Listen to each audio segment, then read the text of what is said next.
go live. It seems we are live, and I have to somehow find the comments because maybe there's a chance someone is watching. Hello, and welcome to the first stream on this channel. And I'm honored to have Marty on the stream. Marty, Martin Green from the Trash Picture Show. Hello. And many of you, in case there's someone watching, because if anyone is watching, it's probably someone from your side, Marty. But it doesn't matter. Knows. The stream will stay on, of course. So what we're gonna do today I'm very excited for a couple of reasons. Reason number one, to be live on YouTube. Haven't done that for a very long time and haven't done that with this channel. And the next reason, and the probably even bigger reason, not probably, the even bigger reason is that I have Marty on the stream. And if you don't know Marty, I doubt you don't know him, but if you don't know Marty, check out his channel, The Trash Picture Show, definitely. And to use an Irish phrase, I don't blow. You're not blowing smoke up your hole. Don't worry. It's definitely one of my favorite channels. Oh, Stephen Sinclair is on the chat. Hello, Stephen. Hello, Stephen.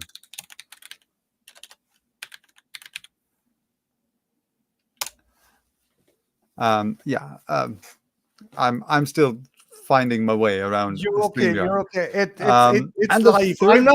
I'm as far from a fucking professional as you can get, Peter. Don't worry about it. Yeah, then we're on the same level. If it's about unprofessionalism, I guess. Not you have done way more streams than I ever did, and so you're probably rather the professional. And the third reason is that we're going to be talking about space and horror in space, and about a comic book, Salvage, Dark Things Dwell, a comic book, and the story was written by Marty. So we're going to talk about that. How did it come to be? Okay, so it's your second comic book that you wrote. This was my second. The first one we wrote was in 2012. It was Nestor. It was a 2-part series, and it was self-published. And I worked with a great crew of guys. I worked with a chap by the name of Mike Lynch, fantastic writer, brilliant writer, knows his stuff. He's currently writing a new comic book called Daisy Chain. It's kind of like Basic Instinct meets Dexter. Fantastic writer, great guy, and a native of my hometown.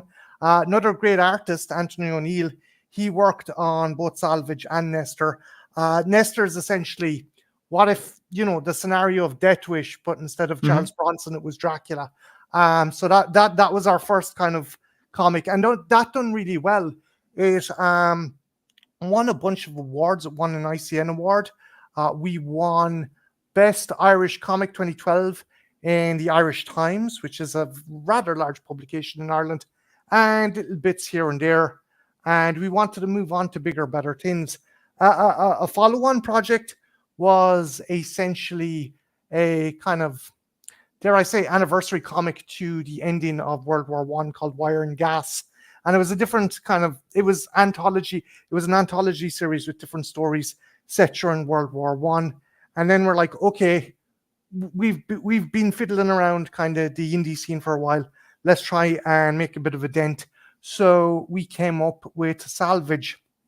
And again, this was a collaborative effort. This was my story, but it would not exist if it wasn't for the likes of Mike Lynch or Anthony O'Neill or Neil McClements. Those guys were instrumental to bringing this book to life. We essentially decided that while Salvage was popular enough to kind of gain attention and garner a bit of notoriety, sales-wise, it didn't do fantastically. So we went with Marcosia Comics. And yeah, it was a double-edged sword, because your hands are tied in one way because you're answering to another company, but in another way, it's still not like Marvel or anything like that. so it's not too stringent. So myself and Mike had bandied around the idea. We'd done kind of supernatural horror. Let's do something science fiction. And I had always been fascinated by cybernetics, and I was a big fan. And Peter, you're probably the same go as me. You remember going to the video store, seeing those crappy knockoffs of the Terminator, crappy knockoffs of Aliens. That's what you watched. You once you were Yeah. done with Aliens, Terminator, Predator, The Thing, you watched those crappy knockoffs. And I'm like, I went into the mindset that this comic would be one of those. It wouldn't be like a lower tier science fiction movie, but it would be a knockoff. It'd be a medium knockoff of Aliens. It'd have just about enough budget to make it decent, but it wouldn't be the same level. So I went with that kind of mindset. The other inspiration, and this is a weird one, there is a French artist, Theodore Garcult. I'm terrible at pronouncing his name. Apologies to any French people out there. But he done an amazing work of art, an amazing painting called The Raft of Medusa. And it's essentially a bunch of marooned people in the middle of this hellscape of an ocean. And the raft they're on is tethered together with body parts.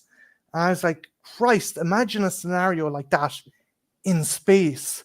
I was like, that's my idea for a story. What would it be like for a scenario, for a shipwreck, for a ship that's basically drifting into the void of hell, stuck out in space, and the people are literally marooned on it? And that was the spark that gave me the inspiration for the story.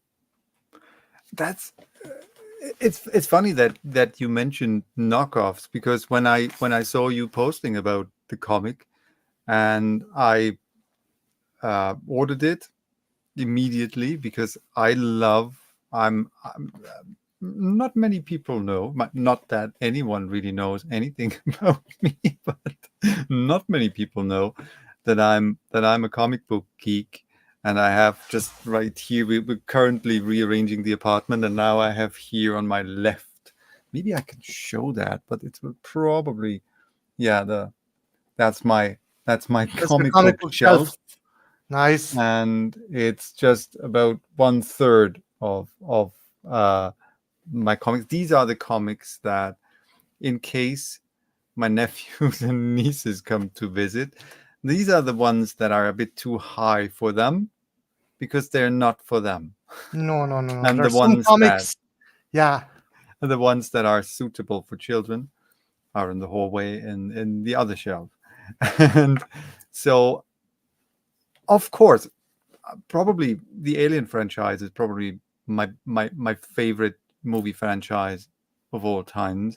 And so when I saw that comic, or what was it? What is it? In Europe, we rather say comic, which is in No. in the US speaking world. I'm not. I've people have bandied around the term, and some people have gone very Yeah. snobby. A collected comic is called a graphic novel, but if you want to call it a comic, it's comic. It's only 2 issues. It's not the chunkiest beast in the world, so I'm not gonna criticize anyone for calling it a comic and not a graphic. No, that's what I wanted to say. I think in Europe, I know that for me it was the first time I heard it was a friend of mine who went to the US years ago, and he said to me, knowing that I'm a comic book geek, and he said, "Is there anything you need that we don't get here?" It was like 25 years ago or something, pre Amazon and online shopping. And I mentioned a couple of comic books that, if he can grab a copy, that he should bring me. And he went around. I think he was I think he was even in New York. And at one day he called me, was really excited, said, "Okay, I tried to get your comic books, but I didn't get any." And then I realized it's not comic book. If you say comic here in the US, it's something very different than what we call comics in Europe. And because in Europe it's like comics is, or at least in Germany where I grew up, comic is like everything Yeah. from even from cartoon strips to well, full-blown graphic novels, and US Americans seem to differentiate a bit more. um and so, but he didn't get the ones that I wanted, but that's a different story. But yeah, Stephen in the chat writes about or mentioned the cover, which I absolutely love. The color scheme is that from that, it perfectly fits the completely black and white, and I show some pages. So there's also no real black in the book. It's all very dark gray, which adds so much to the atmosphere. And then having this almost monochrome or monochromatic cover with the orange, and then going into purplish. Purple is probably, even if we think about Lovecraft, um, maybe a subconscious choice, but to me a very apparent choice. It has this has a It's there is, yeah, there is something very Lovecraftian about the kind of the cover as well. Neil McClements done that cover. Great artist, great eye. And if you haven't, if you haven't checked out Neil McClements' work, please do. The dude is a super fantastic artist, and his stuff is a sight to behold. It's gorgeous. absolutely. And so back to knockoff. So I'm a huge Alien fan, and so of course I kind of opened the first page, and we have this gorgeous, super atmospheric beginning with that, well, stranded spaceship, and that little small, where we dark things dwell there. And of course I thought, well, this will be more or less a classic Alien story. And but it isn't. It isn't a classic Alien story in that sense, which No. makes it even more fascinating. I said before the stream, I won't give any spoilers, of course. Martin, if he wants to give spoilers, he can, of course. But this book is, you need time for that. It's not one of those flip through books. The story itself is really dense, and it's just every panel, every frame is just really invites to explore it. There's It so much done in some cases seemingly so little, and then but we're probably gonna show you some more later, in these extremely detailed. that's interesting. So what happened was we wanted, so the idea, and you're Peter, you're a fan of Alien. You Yeah. know that, so you know H.R. Geiger Mhm. or Giger. I always worry about pronouncing it wrong. I'm not Swiss. I worry about the pronunciation of I the chap's think name. it's Giger, but Giger. I'm not sure either. So we wanted it that all the stuff to do with the Noland, all that part of the universe, McClements would do.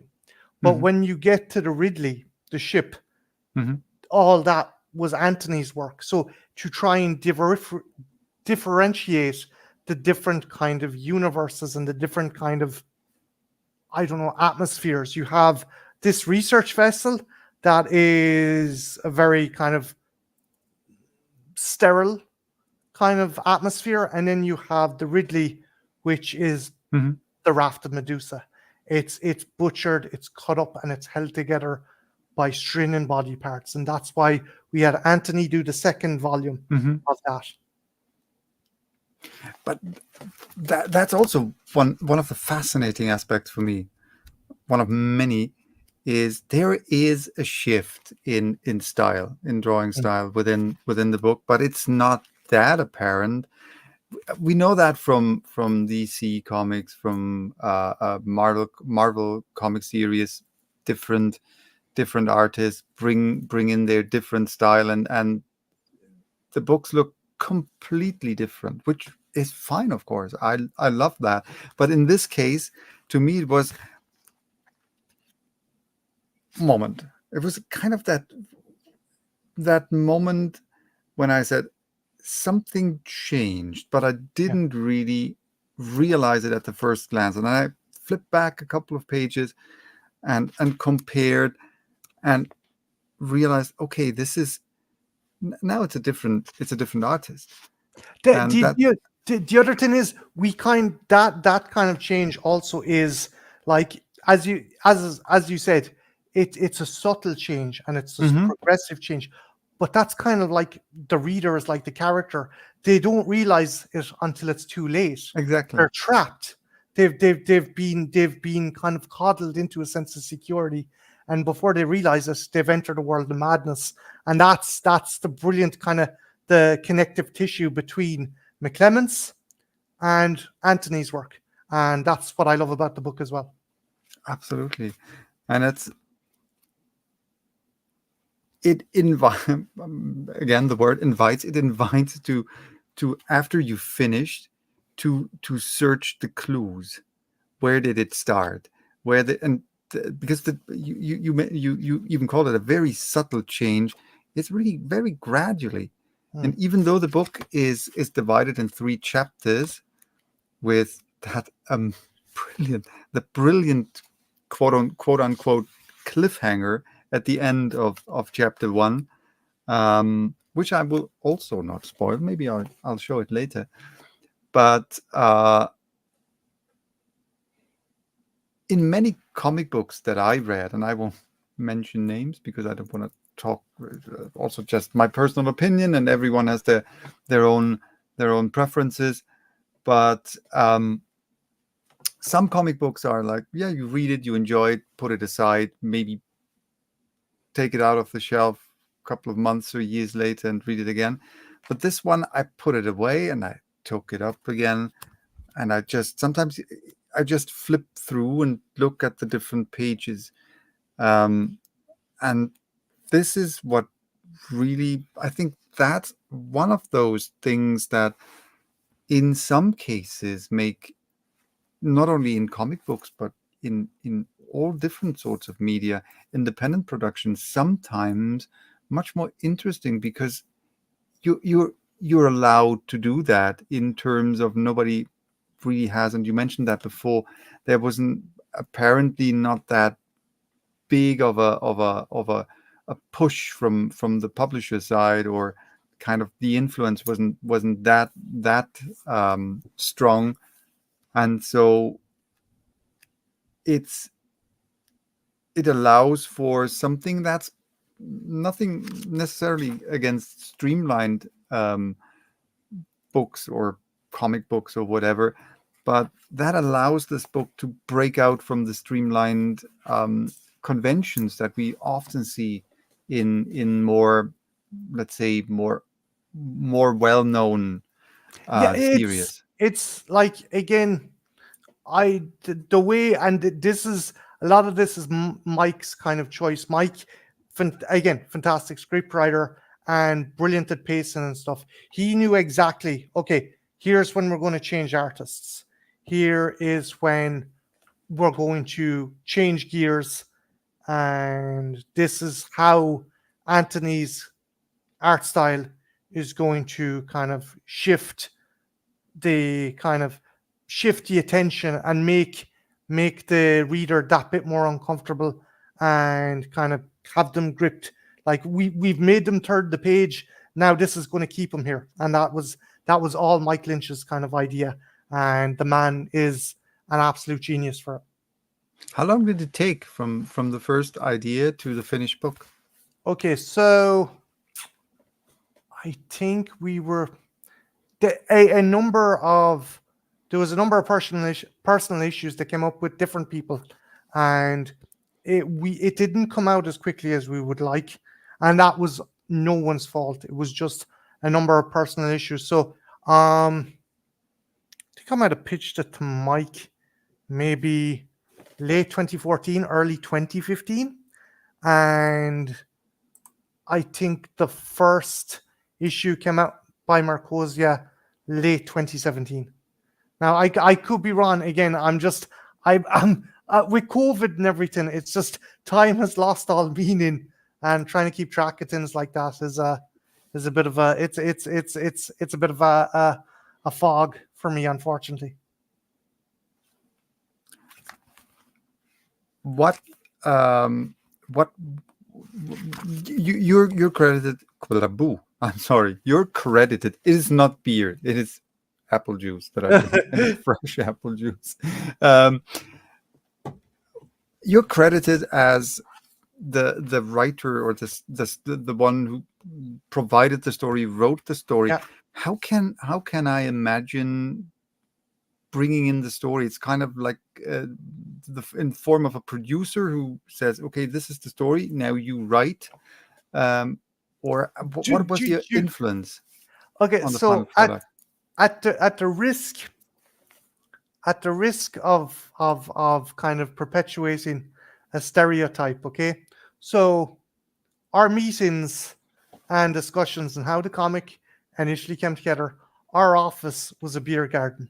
We met up Saturday evenings, all of us took notes, sat around, fucking got a bit hammered, and as a result we spitballed stuff, and we're like, okay, that won't work, that will work, that's fucking crazy, but let's give it a go. That was kind of the process. So I came up with the story and give Mike the outline and stuff, and Mike was like, okay, this will work, this won't work, what do you want to do instead of this, because this isn't going to work. So it was, again, there's no office per se, there was no kind of, it was a bunch of lads, and Anthony came as well, and he gave some input, and it was a kind of collective that made this book. I'm not going to say that this is solely my baby. It's my idea and stuff, but it came to fruition and it blossomed because of those other guys. And essentially, I laid down the foundations and the lads built the house. That's the best way to explain it. It's fascinating for me. This, what you described, that process is kind of in a very compressed way, just how literature works, right? Someone comes up with an idea, and next person brings something new to the idea, and then this is how, like, specifically this very genre of cosmic horror, when we think about Lovecraft, and how he encouraged other writers to continue his mythos, and how now this whole thing is bigger than ever and will probably stay that way, because, well, quite unless we as a human species blow ourselves up, space will be the next frontier. It's kind of a secular effect as well, because as you said, Lovecraft, you have Lovecraft, and at its heart, Alien is a Lovecraft story. You have a crew discovering an ancient race that was destroyed by their creation. Very kind of Lovecraftian concept. And then Alien itself was a big influence on me and the story. So again, it follows through. It's something that I think at its essence will always have a place in literature or in film or in video games or whatever medium. And for all, and I'm not going to get political or anything, for all the issues, and there is quite legitimate ones with Lovecraft, the man has given us an entire genre of both science fiction and horror. And I do mean science fiction. A lot of people just focus on the horror aspect, but the the concepts of Mhm. like color out of space. That is pure. While being cosmic horror, it is also science fiction. So Absolutely, absolutely, and it's this, and this is what this book makes a statement, right at the beginning with the first page, the great unknown, right? What is out there, the fear of the void. It's and caught somewhere. These are basic human fears that we find from the earliest parts. When we think of Greek myths, the Odyssey, a group of people out there in an unknown world, in an unknown universe, basically with different creatures, and that taken out of the context from a standpoint where gods reign on over us as human beings, and throwing in the odd monster here and there to tease us or to torture us, and that pushing that aside and saying, okay, you as a human being, you're just a speck of dust in the universe. Why do you even insignificant, the level of insignificant? insignificance, Right? and the one thing, while it was a big influence on me, Alien was a big influence on me. Myself and Mike came to the hardcore rule: there isn't going to be any space monsters. There's not. Mm, It's the real threat of this story is humanity out in the frontier of nothing, and mm, what that does to the mind and what that does to the body. And that was the biggest aspect. I didn't, again, I love Alien, but I didn't want some big kind of monstrous mm, extraterrestrial. I want, I wanted aspects of Mary Shelley that you probably noticed mhm, from the last page. There was a kind of nod to James Whale's Frankenstein. I wanted it that like man is terrifying mhm. when he's put in a terrifying kind of location. The mind can go places and the body can do things when they're in a place, when they're in a frontier that is filled with hopelessness and nothing. Absolutely, yeah, yeah. The Frankensteinian reference, it is also very subtle, and you say, okay, it's is it the imagery, or is it the story? And then you realize it's both, because it's so beautifully placed together. And realizing, and I think that's also one of the great things about the book, what you mentioned, the insignificance and no monsters.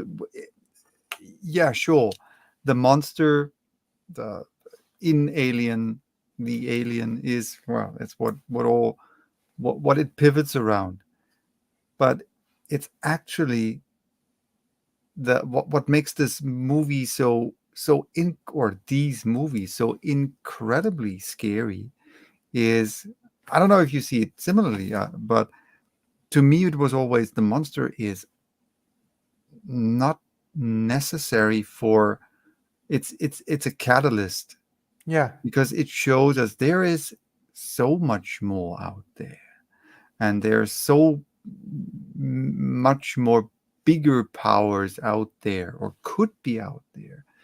And this is just one glimpse at what are human beings in Alien. They're just food. They're a possibility to replicate, nothing Yeah, more. essentially the characters in Alien, like as you're saying, the insignificance is proven because the entire scenario is kicked off by them discovering not an all-powerful being, an existing all-power, but a dead all-power. Even to humans, something that is so like cosmic, even in Mm, its dead state, is absolutely lethal. They come by the remnants of something that is long dead, but still it is absolutely detrimental to their existence. And And it just shows, yeah, when humans stumble into things that they have no part in belonging to or interfering with, they're doomed. They're doomed. Again, the Mountains of Madness, Mm, Lovecraft's Mountains of Madness, the idea that we're like, even when we discover something that is probably inert and has no real kind of life left, it's still powerful enough, even in a dead state, to fucking damn us all. And mhm. I love that concept as well. That's when specifically with that aspect, that when we look at the insignificance of humans, what do we actually have? What is it that we have? All we have is our consciousness, our mind, and even that is taken away. Yeah, So what's left if even our our possibility to make sense of the universe, or trying to make sense of the universe, if that is taken away from us, can we trust our senses? What is there? Is really is it really that what we see, what we feel, what we hear, or is it something very different? And coming back to the insignificance and the monster, that we as human beings are just food, nothing more. And if we're yeah, not here, then they'll find something else, right? Doesn't matter. And that,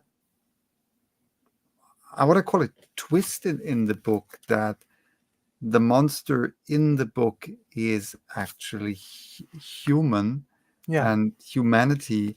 And if we combine that with this notion, um, that we are actually, when we talk about cosmic horror, we are insignificant, then this is such an incredible proof of the concept. We are so insignificant that we even kill ourselves.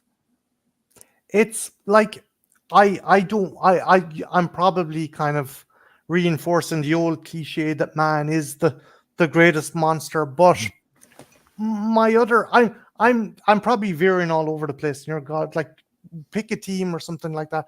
But my other kind of thinking of it was, yes, people are out in space. They're in the most horrifying, terrible place imaginable. They're insignificant in this vast universe, and the devil's hands are idle. You're stuck out there. You don't really have much to do, and you don't really have any kind of societal kind of structure to answer to. So people are going to be people. And again, going back to the Raft of Medusa, stories about shipwrecks. Okay, Mm, so you have people, events of cannibalism. You have events of people being assaulted on board the ship, and it's structural and societal breakdown when you're out in the kind of the unknown, when you're out in the frontiers, and you have no kind of higher command or higher structure to answer to. And the sad thing is, sometimes these horrible acts, people do them because they actually maybe think it's the greater good. Well, mm, we've run out of food. We have to eat these people. And I wanted to try and get that into my story as well, into the second part of the book, when there's a certain reveal. I wanted to try and show, yes, it's the future. Yes, they have all this technology, but it's the same bloody scenario mm, that could have happened on a 17th century galleon, if not even worse, because mm. now you have all this technology to butcher and abominize the human form. And that's what I wanted. This is a horrible shipwreck. This is some devastating event that happened out in the back of Beyonds, because humans are so small and because they're so far away. So there is no societal structure. There is a breakdown, and someone has to come to the forefront thinking they're doing something that's the greater good, when it's in fact the absolute opposite. And Hmm. that's something else I wanted to drive home with the second part of the book, especially. It's the road to hell is paved with good intentions. Yeah. That's exactly it. And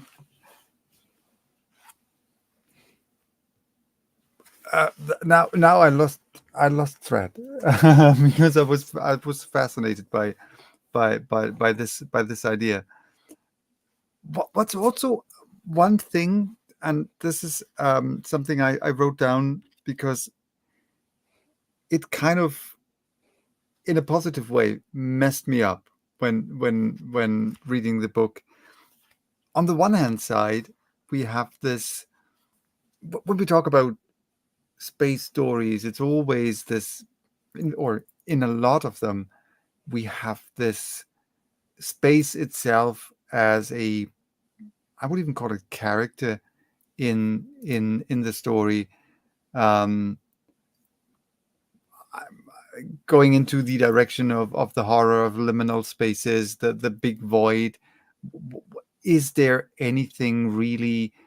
Um, and that to me was, but maybe that's just my interpretation, because that's the one thing that I always think of is when I read space stories, these enormous distances, these fields of nothingness, and which is also kind of sort of when we think of the beginning, right? The stranded starship, um, absolutely contrasted by these incredibly detailed drawings and pictures, specifically at the end. In the beginning, it's also a gradual thing in the book, that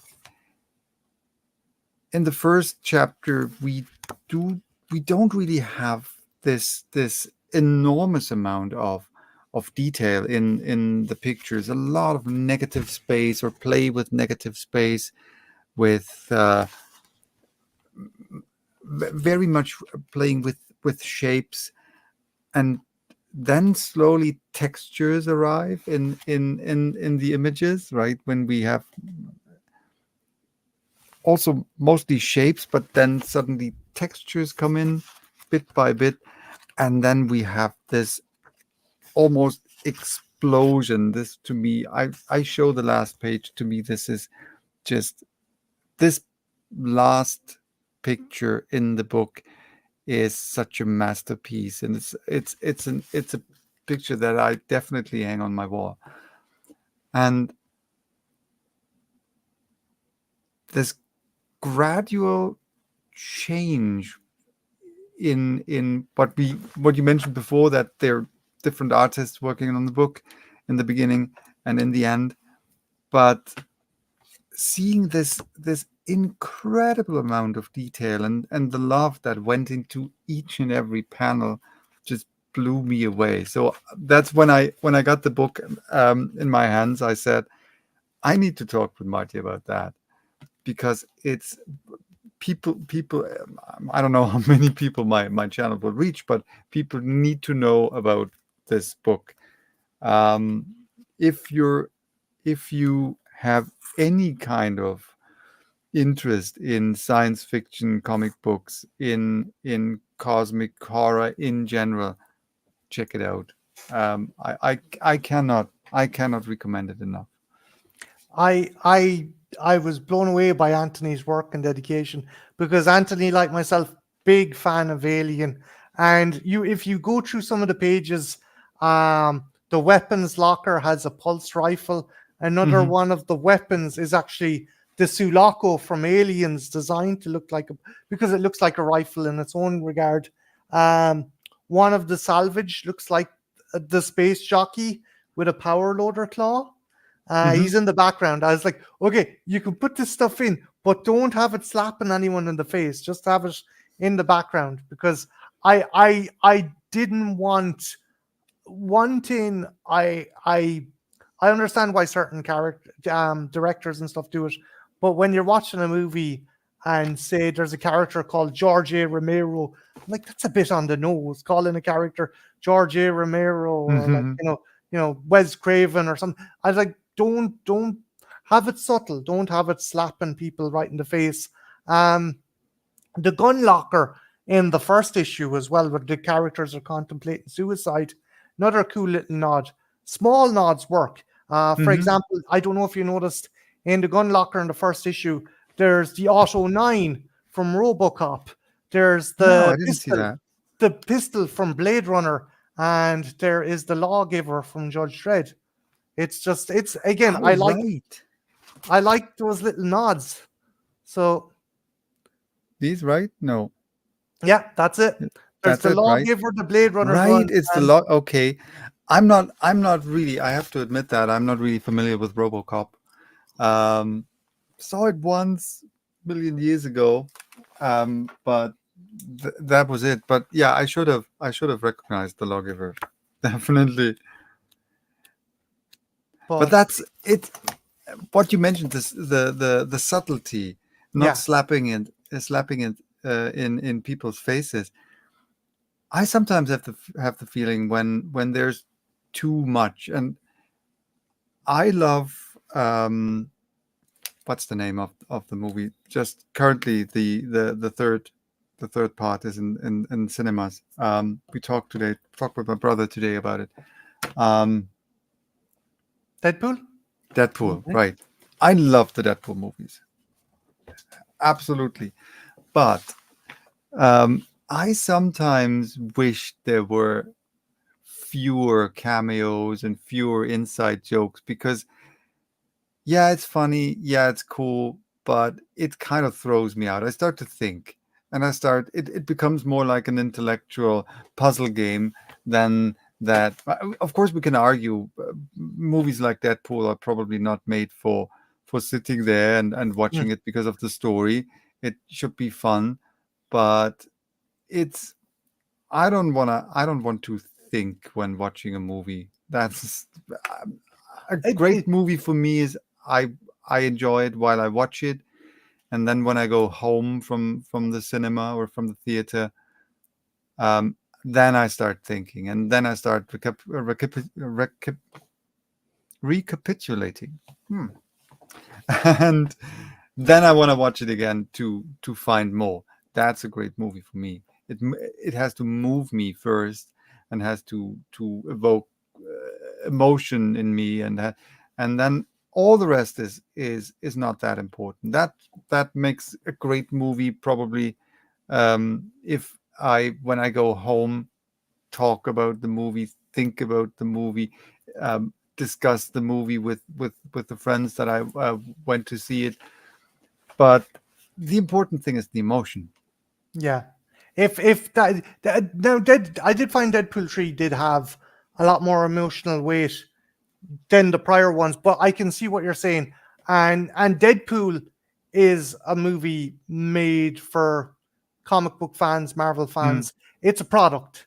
yeah, We're not talking about David Lynch or Werner Herzog here. It's a product, true and true. And I think there's a place for both. I think you can like the disposable kind of bubblegum fun that is Deadpool, and I'm not shitting on absolutely. it, but you can also enjoy David Lynch's Lost Highway. There's a place for Mm, both them. Um, Substance wise, I think that there is bubblegum fun that can have substance. Um, Aliens, prime example of that. The Thing. mm, Although I'm sorry, I'd probably be lynched for calling the Thing bubblegum fun. The Thing is a lot more cerebral than that. But there is RoboCop. RoboCop is the bubblegum fun. that's It's bubblegum an fun. action Yeah. movie, but it's also a satire. It's a satire on consumerism. It's a satire on Reaganomics. It's Verhoeven was like, yeah, I'm just going to take the piss out of America in every way, which way I can, and but you can have fun with that. But I think there's a place for both. But I do get what you're Absolutely. saying. You want the price of the cinema ticket. There's the initial enjoyment, but I want to take something home and I want to collate over it and see how I feel about it. And does it do anything for me? I get you at that point as well. Yeah, it's a bit like to me it's like my room, right? What do I need in a room or in a flat, right? I need a bed where I can sleep in. I need a shower. I need a kitchen. So that's what I need. And if that's not there, I don't care for the whole apartment. But where do I want to live in? And that's where put the stuff that I like, and that we talked about memories before before we went live, right? I have like this room is filled with stuff because I want to. I look there. I have this little. I don't know. Here, there's a story to that. That's why it's here, and then there's I don't know. There's this little thing. It's on my desk because there's a story to that. Then there's my whole skull collection in my shelf. Right. There's a story to that, and it's if the focus is on these little gadgets and not on my needs in terms of, well, I need some place to sleep and I need some place where I can get something to eat and I need a place to shower. If that isn't met, then all the gadgets don't mean anything. And putting them together is what makes home. Yeah. And you had a on Twitter you lately made a poll which really made me think. And when you said if it's only one, and you ask if it's only one franchise for you for the rest of your life, and only just that, which one would it be? And there was Alien in there, and there was Jurassic Park in there. And as I mentioned, I love Alien. To me, greatest franchise of all times. But if it were about just that, only that, I couldn't watch an Alien movie every day. Then I'd go with something more streamlined like Jurassic Park because these are fun movies. Yeah. They're clever movies. Some of them are clever, emotional, yes. Also, not just a variety of emotions. And so, if it would be one franchise for the rest of my life the only thing that I could watch, I'd go with Jurassic Park, even though I love Alien like 50 times more than I do Jurassic Park. It's a case that you just it's more, you can relax with it a lot Yeah. more. I think you have to, with Alien, it requires a certain level of concentration. And again, I'm not saying that Jurassic Park is a dumb movie or No, is a not at all. throwaway movie, but kind of in the sense of a more kind of comfort food. Comfort, Or yeah, yeah, that works. that Whereas one. if Jurassic Park is a nice slap up meal, Alien is fine dining. But if you have to pick Mm, which, you're going to go with the slap up meal every time. yeah, right. That's how I You know, kind of view it. exactly that. That's exactly what I meant. I have a story to tell about Alien, if I may. Yeah, The first time I watched, and that's probably one of the reasons why I love this specifically the first movie, but well, the whole franchise so much. First time I saw that movie, I was invited to a friend, and we often spent weekends together, and he said we're gonna watch Alien. Never seen it before, was like in my very early teenage years, and I only knew it's a sci-fi movie. That's all I knew. And it was evening. His parents were away, so we were a couple of friends sitting in his living room with a big TV. They had a huge TV, and he put an Alien poster on the wall of the Alien, and I said, "Okay, that's what the movie is about." Okay, I don't know if I'm comfortable with that. So okay, we watched the movie, and the first time before the actual creature showed up on screen, comparatively late in the movie. I swear to God, 1 second before that, the poster fell from the wall. I how high screamed. did you jump? I jumped and I screamed. My friend, who also whose name is also Peter, Laughed, of course, put the poster up again. I swear to God, the second time before the creature showed up on screen, the poster fell from the wall again, like a second before. And that happened 5 times. Always like 1 second before the creature showed up, the fucking poster fell from the wall. And that made me a fan because I said, okay, this is a movie for me because that fucking movie spoke to me. It says, I'm special for you. And so that was hardly ever did a movie make such an impression on me than this first screening of Alien. Well, my first screening of Alien at my friend's. That movie is fantastic because, as you pointed out, it's a good solid hour. It's into a Yeah, good solid hour, but we don't see shit. We don't see. right. Sure, we see the shit derelict ship, we see the egg, but it's wound up. It's like a jack in the box with a really long kind of wind time, and that again, that you're like subconscious. You're like, where's this fucking alien? Well, when is this thing going to come out? And it doesn't, and it doesn't, and it doesn't. So when it does, it just it knocks you for a loop because you've been wound so tight by the stage when it comes out, be it Kane being face hugged or the chest bursting scene, which again that's intense.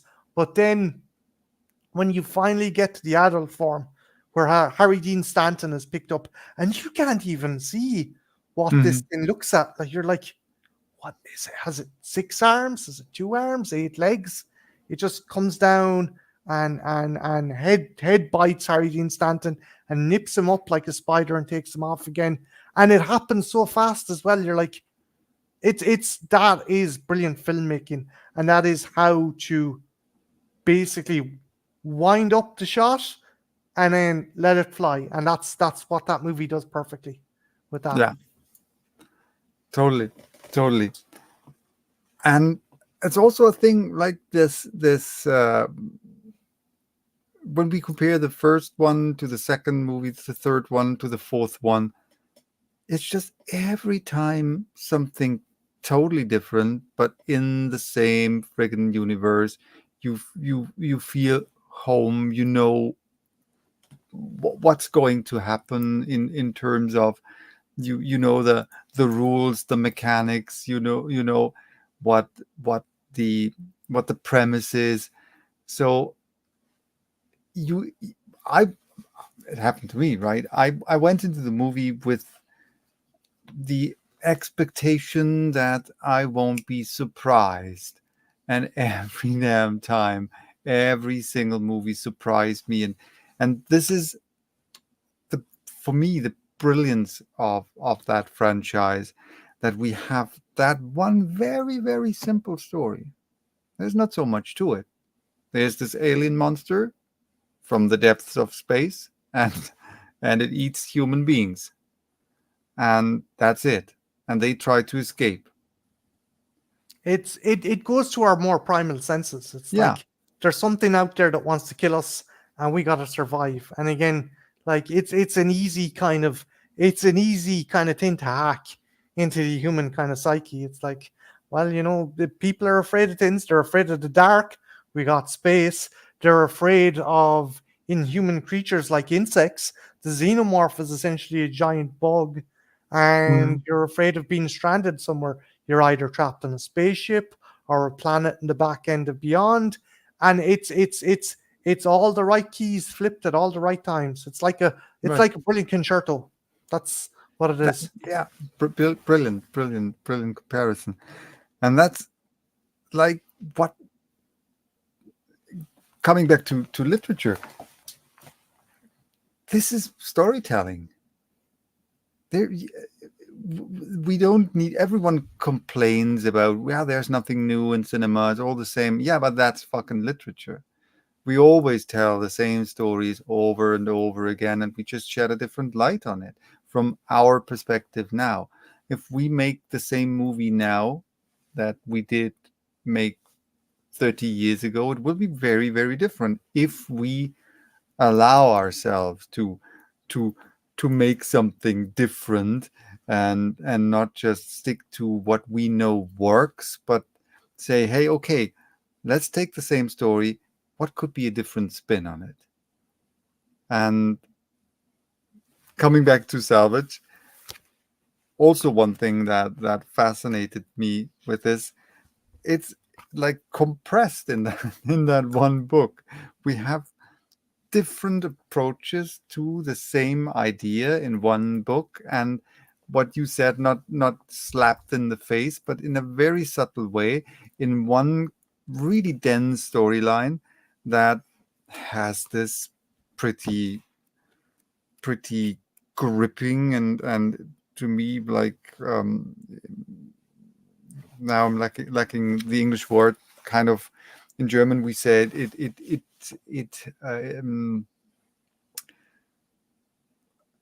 es schnürt einem die Kehle zu. It kind of, it strangles you, It basically, right? seizes you by the throat.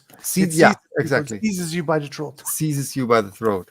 And then this very unexpected, and that's what I meant, or mentioned in the beginning, that I expected, and I was really looking forward to have this new aspect of the classic Alien story, but then get presented with something very different, but that lives in the same realm, and in the same thought process, and in the same idea. And just, yeah, that's what made me, I need to talk with Martin about that, but because I'm absolutely excited still about this comic book. The other approach myself and Mike had was like, well, we're going to do nods and stuff, and hypothetically, this movie could take place in the same universe. Mm. This is just, maybe this is some shit that happened 100 years after Alien 3, and it's in another part of the universe that the xenomorph isn't in, but it's a shipwreck. What would it be like to be shipwrecked in the Alien universe, and there's no aliens around? How dangerous? Because again, as you said, the great thing about these movies is space as a character. I mean, it's a terrifying prospect to be on a vessel where there's a plate of metal this thin, keeping you safe from the vacuum of space. That's another thing. Space in itself is an adversary of this story. I mean, I don't mind spoiling aspects. If you're okay with me spoiling my own book, I don't mind. Some certain characters contract radiation poisoning from a spatial phenomenon, and phenomenon, I can never pronounce that word, but it's another aspect of how dangerous space is. It's maybe it's interstellar scurvy. It's it's interstellar dysentery. If you're a fan of the Oregon Trail, it's like it's one of those things, that the dangers of traveling out into the void. It's not some big scary bug. It might be a disease. It might be a spatial anomaly that gives you radiation poisoning or fucks with your organs. Space itself is the greatest adversary in this story, apart from the Salvage themselves.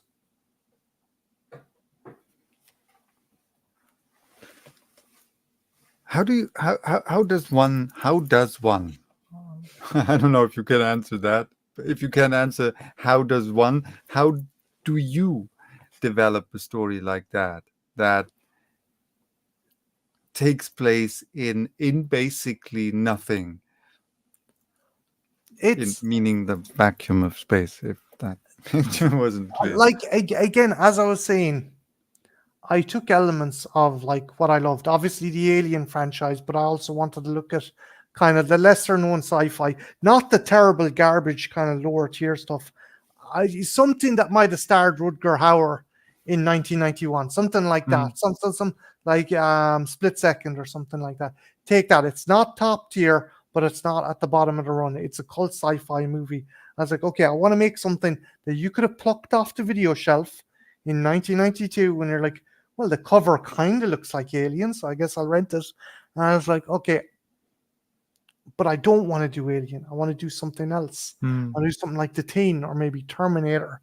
So we're going into elements of body horror, modification, and then you're going into like Tetsuo the body hammer. If you're a fan of Asian extreme horror, like Tartan Mm. Asian extreme horror movies, like okay, so people get mutilated. Why would they get mutilated? And I was thinking, I was like, okay, what would cause this? And again, as I said before, I love that I love things like Guernica, Picasso's Mhm. Guernica, fantastic picture, carnage, but done in this weird kind of way, and the raft of Medusa, and I was like, that's how I'm going to do it. You are stranded. You are in the middle of the ocean, but the ocean stars. You're miles from anyone. You're miles from help. You're miles from another ship. This ship is drifting, and you've contracted some kind of horrible ailment. And unfortunately for you, the doctor on board is more of a doctor of cybernetics and mechanical engineering, and he's not a bad guy. I'm not gonna say Doctor Celeste is the villain of this. He's not. He's, as you said before, the most horrific things have been done with good intentions, and Celeste is like, I'm going to save these people the only way I know how. I'm going to modify them with technology. This is an old ship. I don't have modern technology. I don't have modern medical applications. What I do have are armaments and pieces of the ship. And that's Mhm. how he saves them, or he thinks he saves them. And that's like, again, you're a human being in dire circumstances will do abhorrent things, not realizing they're abhorrent. And that was Mm. another motivating factor to me. Again, the idea of the shipwreck or the stranding or the raft adrift, but instead of a sea of water, it's a sea of stars. And that's how I came to that kind of plot, or kind of, dare I say, epiphany about the story. Yeah, and it works perfectly. It works perfectly. It's what you mentioned before, like when you said no fucking alien, right? It's when I read it, I expected that some kind of monster will show up at some place. And you turn the page and okay, there's no monster, and there's no monster, and there's no monster. But it wasn't a disappointment that there's no monster, but it just heightened the suspense for me because there was something, and there was something unexpected coming, but it wasn't like this Deus Ex Machina kind of thing that suddenly appeared. You arrive at the last page and you realize it was there from the beginning, Yeah. and that's what a great story is about. When you, as a reader, or as a reader, you read comic books, or say in movies as the audience, when during the whole story you're excited and you're under suspense and you expect something, and you wait for something and you have no idea what will come and what will, and then at the end you sit there and say, I should have seen this from the beginning. It was there all the time. That's great storytelling. I I again, I wanted to get the shipwreck and kind of maritime kind of horror going as well. Did you notice the name of the doctor's daughter? I named her Mary. The doctor is Celeste, and I named her Mary. So I named her Mary Celeste after the ship, Oh the my god, ghost ship. yeah. Ha, okay. No, I did that. I didn't realize. But now that you say it, yeah. Again, it's it's probably also things like you subconsciously realize them because they feel right and you don't know why. And then, hey, that's a reference to this. And I say, yeah, okay. Now I get it. And that's I, when, we did get, as you said, we peppered in clues, because mm, like at the end you'd notice it. So the character's name, certain references about the ship, certain references about war, certain references like again. I know it annoyed me. I only gave it the last name. I called the ship the Ridley. I just I Yeah. know it's something. It's a pet peeve for me, but I'm like I want to be something clever. So if I'm going to call this if I'm going to call this ship the Ridley, you're going to be like, yeah, they really shouldn't be going aboard this vessel, like, you know.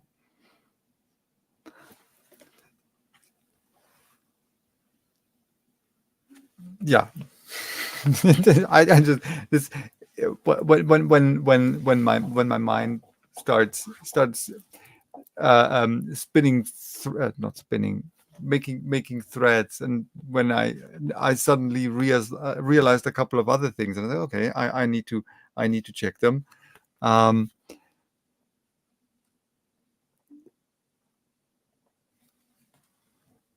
was last question. I have to check my No, notes. you're okay. Last You're okay. question. Um, we talked about him.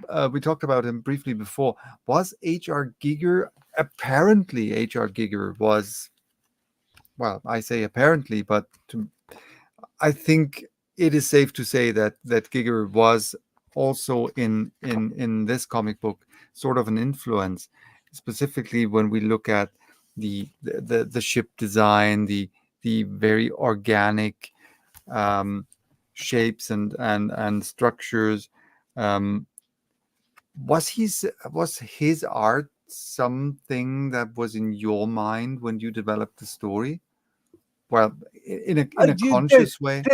There was traces of it there. I was like, okay, we could do this or that. And then when I was discussing it with Anthony, now Neil had said, look, I'm gonna do the Nolan side. I'm gonna do the Stanley Kubrick 2001: A Space Mm, Odyssey, the clinical kind of mainstream kind of spaceships and tech. But when we go on to the Ridley, the aesthetics would change. There is Clemens did do the initial design of the Devil's Plow, as I like to call it. The ship looks like the ship. He came up with the idea. There was ships in Greece during the war, the kind of Battle of Troy and stuff. The way the front of the ships were, they were kind of like a plow or a scoop, and that's how he designed the ship. And mhm, then Anthony used that and springboarded it because you vaguely you kind of you get the outset, but there isn't much detail. But then when Anthony got his hands in the second issue, he's going to be like, yeah, I'm going to make a Giger-esque kind of vehicle. I'm going to make something that is more nightmare-inducing and something a lot more cerebral. And that's carried on to the Salvage as well. Anthony said he was very much influenced on the whole biomechanoid aspect of the Salvage. They're the characters that our heroes encounter later on, and he said that was a big part. And again, he didn't ape Geiger's work directly.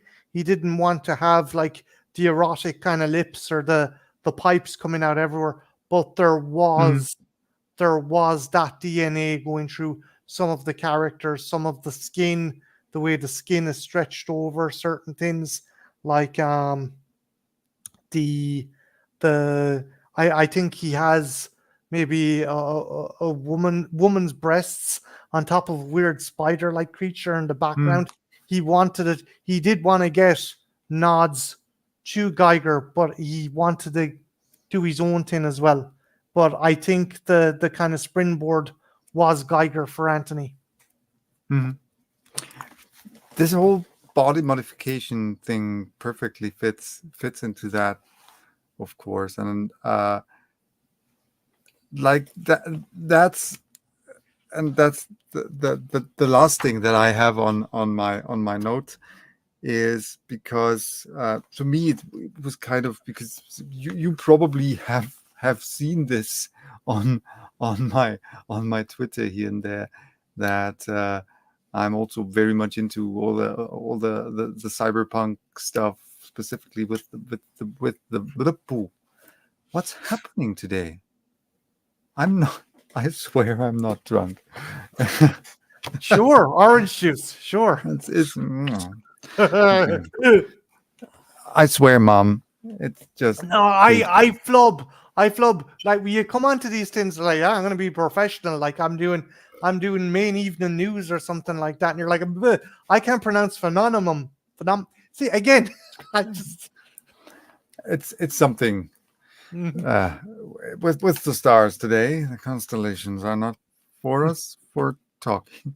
No, um, I'm yeah in the well Cyberpunk 2077 fandom part, at least at the fringe of it, because I'm not super active on Twitter, but I enjoy always reading and stuff about that. And so, of course, this is something that came immediately to my mind as well.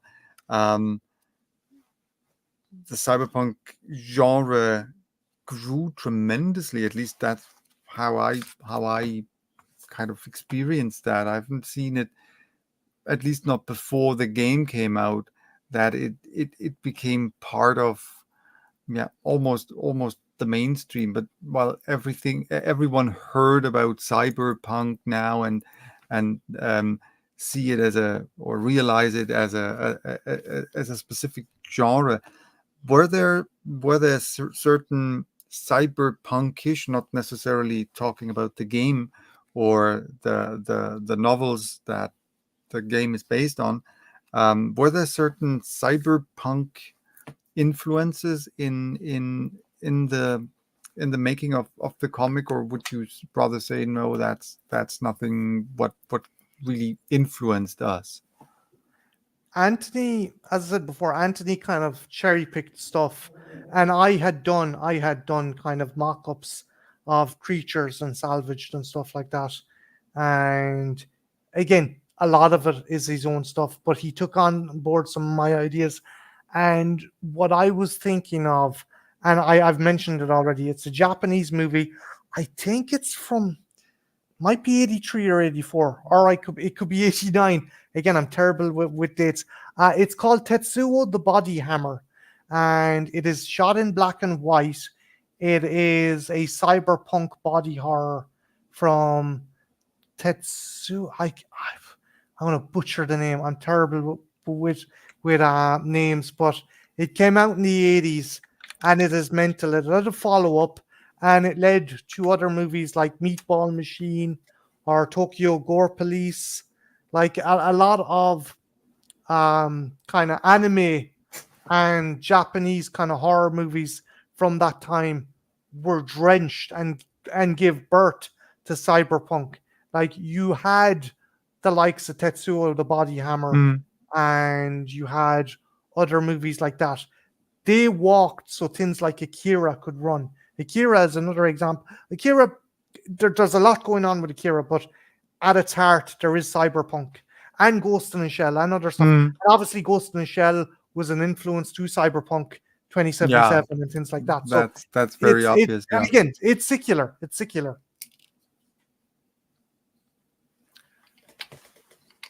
Yeah. So then I run out of ideas. um, for everyone who might be interested now, and I hope you are, and I get nothing from that. I just want to be clear, right? This is not a sponsored video or anything. I got the book and I was absolutely fascinated. And since I am in contact with Marty via Twitter, we talked about talking about the comic in a live stream, and that's what we did. So if you're interested, you can get that comic from Marcosia. I'll show you the logo in case it lets me. Yeah. Um, Basically, on the website, you will find it in the science fiction section, and or in your on your um, or from your favorite online retailer. Um, I will have to. Is there a paperback version out there, or That's the only version we got released. okay? And again, I just want to reiterate Yeah. that Sorry, book. this is the paperback version. Yeah, Sorry, yeah. I No, meant the hardcover version. no, that there was discussions on getting it done in hardback, and then kind of we lost a bit of momentum with it, so we kind of went going to the four corners of the wind. But it was great to work on. And again, I want to reiterate that it's that book would not exist if it wasn't for Mike Lynch, Anthony O'Neill, and Neil McClements. And again, they took a really kind of bare bones skeletal idea I had, and they gave it flesh, and they gave it walls, and they gave it a roof. And that book would not exist without them, particularly Mike. I mean, Mike came up with the Dark Tins Dwell tagline, and I was like, Jesus, that is up there. That is, to me, my version in space. No one will hear you scream. That tagline, that is that good, and as you said, there's impact to that, and it's Mike. I'll never stop singing his praises. If you get a chance, check out his stuff. Again, he's working on a comic book called Daisy Chain. It's like Fatal Attraction meets Dexter. Another friend of mine, Anthony, he does great art. He also does great sculptures. He done a barbarian He-Man. He's a literal clay sculpture of He-Man, and it looks gorgeous. Be it 2D work, 3D work, fantastic. Neil McClements, I think he's gone on to bigger and better things as well. We were lucky to get him to do work for us when he did, but check him out. And yeah, it was cool to work with the lads, and it was a nice kind of final hurrah before we kind of parted ways as well. Yeah, Salvage. Dark Things Dwell. And thanks again, Peter, for bringing it to the forefront, because I think people have kind of like, oh yeah, those guys released a comic book. I forgot about that. No, I thank you. Thank you for being with me on my first stream on my channel, and it was a blast. Thank you so much for answering my questions for this chat, and maybe we'll do that again. Definitely, I'd love to. I'd be And happy. Yeah. it was great. It was great crack to be on. And Jen's reviews. Jen, thank you, Jen. That's my missus. Hello. I know her from your streams. She's hard to miss. I love her. She's hard to miss. Yeah. Thank you all for watching. Maybe those of you who do not have the comic yet will get it. I can guarantee you will have a blast reading it. Thank you again, Marty, and see you all soon. Bye-bye. Sláinte mhaile.